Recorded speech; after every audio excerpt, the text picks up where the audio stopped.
morning fog sat low over Whitewater like something alive, crawling through the oak trunks and limestone bluffs.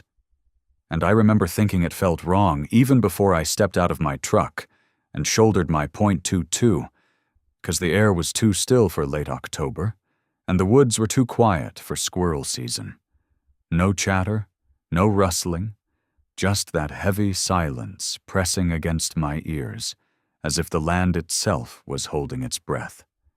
I had come alone to the public hunting grounds along the river, a place my uncles used to take me when I was young, teaching me how to watch the treetops for the flick of a gray tail, how to move slow, how to listen more than speak.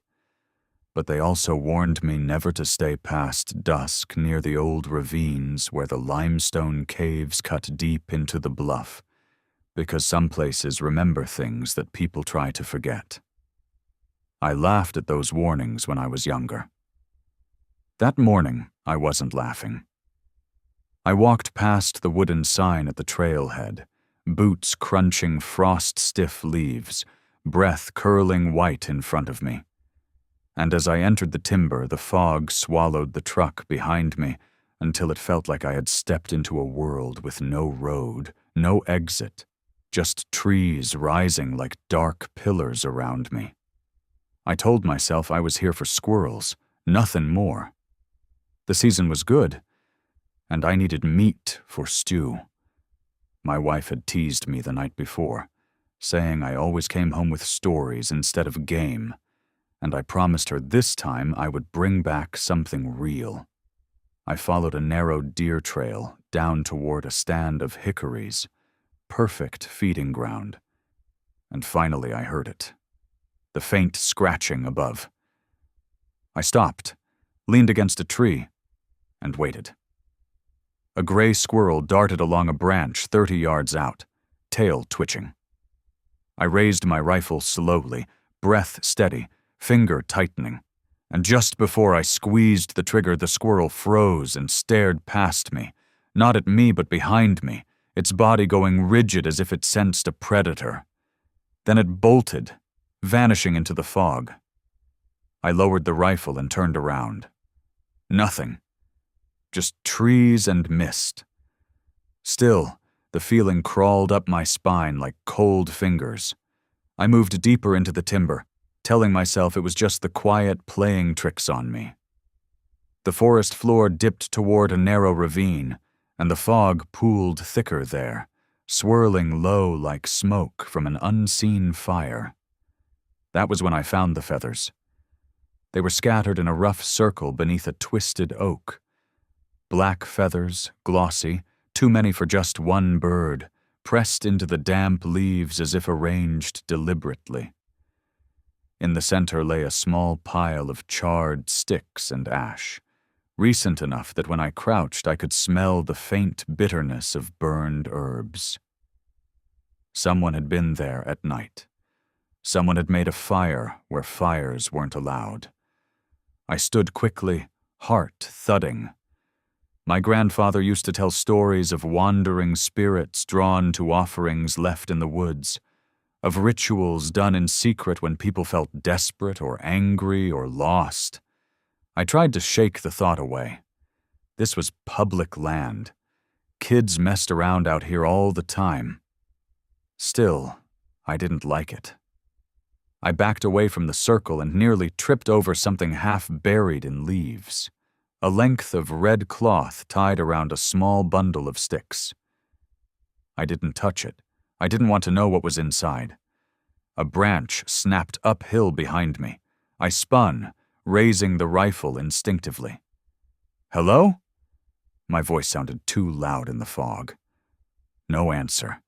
Just that suffocating silence. Then, faint and distant, I heard what I thought was a squirrel bark, but it came low and stretched out, almost like a human whisper dragged through dry leaves. I told myself it was just the wind funneling through the ravine. Except there was no wind. I climbed out of the dip, breathing harder now, and chose a ridge that led toward the river, thinking open ground would calm my nerves. The fog thinned slightly there, enough that I could see maybe 50 yards ahead, skeletal branches etched against the pale sky.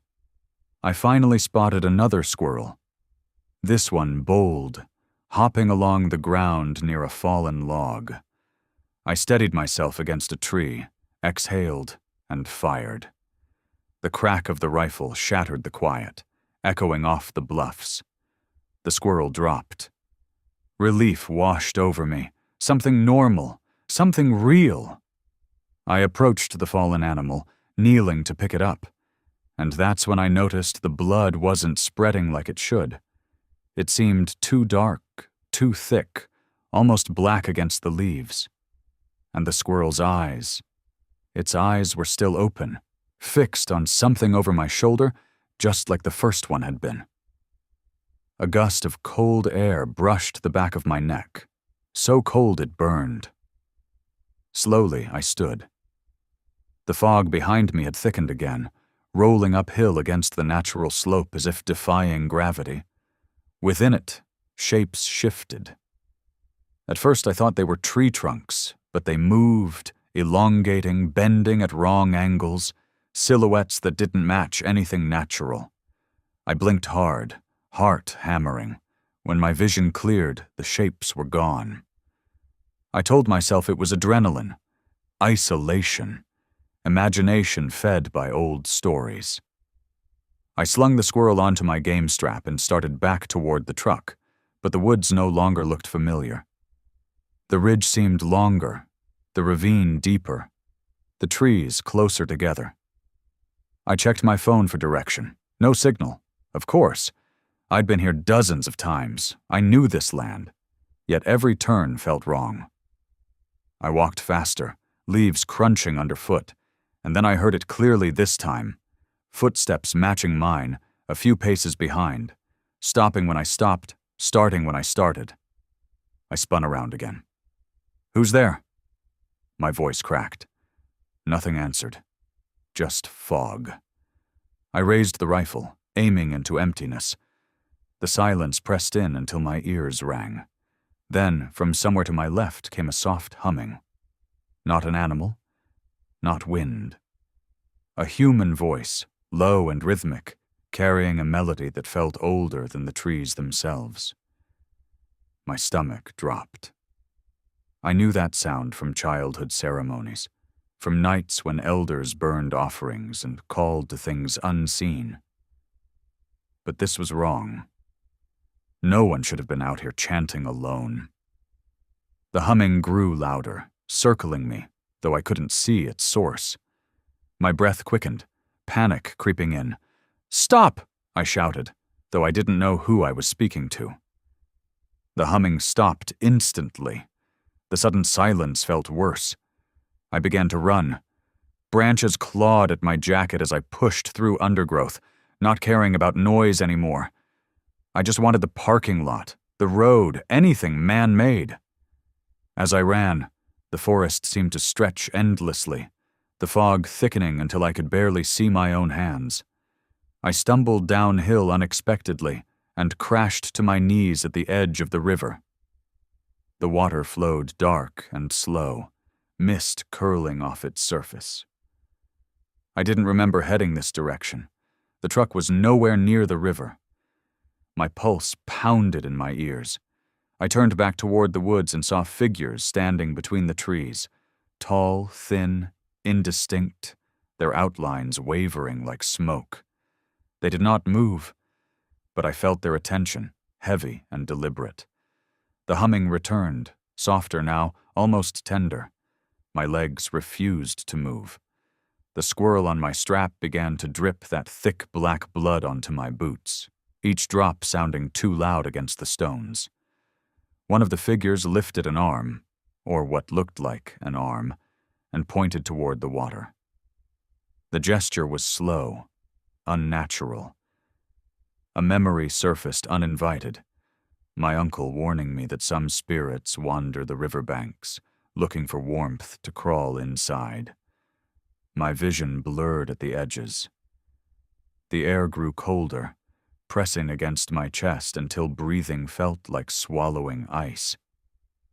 I tried to raise my rifle, but my arms felt heavy, sluggish. The humming shifted pitch, rising higher, threading into my skull.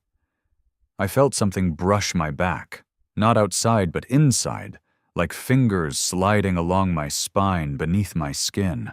I gasped and staggered forward, nearly falling into the river. "No," I whispered, though I didn't know what I was refusing. The figures began to advance, not walking but gliding, closing the distance without disturbing leaves or branches. I could see faint hollows where faces might be, dark spaces where eyes should shine. My heartbeat slowed strangely, matching the rhythm of the humming. Calm seeped into me against my will, heavy and dull. The fear drained, replaced by a hollow acceptance. The pointing figure lowered its arm and extended both hands toward me, inviting. I felt warmth bloom in my chest, a false comfort. The woods no longer seemed threatening. They felt like home, like something I had forgotten but was finally remembering. The river's surface rippled, though no wind touched it. I stepped forward. The cold water soaked into my boots, but I barely felt it. The humming wrapped around me like a blanket. Images flashed behind my eyes, faces of my family, my wife laughing, my children running through autumn leaves. But their features blurred, replaced by the dark hollows of the figures before me. I felt myself leaning, surrendering, as if my body were just a coat I could shrug off. A sharp crack echoed suddenly, a branch breaking somewhere distant, and the spell shattered for a heartbeat. I sucked in a ragged breath and stumbled backward out of the river, terror flooding back in. "You're not taking me," I rasped, though my voice sounded distant, small. The figures recoiled slightly, their outlines flickering. I tore the game strap from my shoulder and hurled the squirrel into the water. The body hit with a splash, and the black blood spread across the surface like ink. The humming turned discordant, jagged, rising into a shriek that pierced my skull. The figures twisted, collapsing inward like smoke sucked into a vacuum. The fog churned violently around me, then rushed toward the river, spiraling down into the dark water until the forest stood empty once more. Silence returned. Real silence. I fell to my knees, shaking uncontrollably. The river flowed as if nothing had happened, clear and ordinary. The fog thinned rapidly, revealing the ridge I knew, the path back to the parking lot only a short climb away. My truck sat exactly where I had left it. The world looked normal again. Too normal. I don't remember walking back, only slamming the truck door and locking it, breath coming in sobs. As I drove away, I caught a glimpse in the rearview mirror of the tree line along the river. For just a second, I saw a tall shape standing between the trunks, watching. When I blinked, it was gone. I never told my wife what happened. I told her I missed my shot and came home empty-handed. But some nights, when the house is quiet and the wind moves through the trees behind our yard, I hear that low humming again.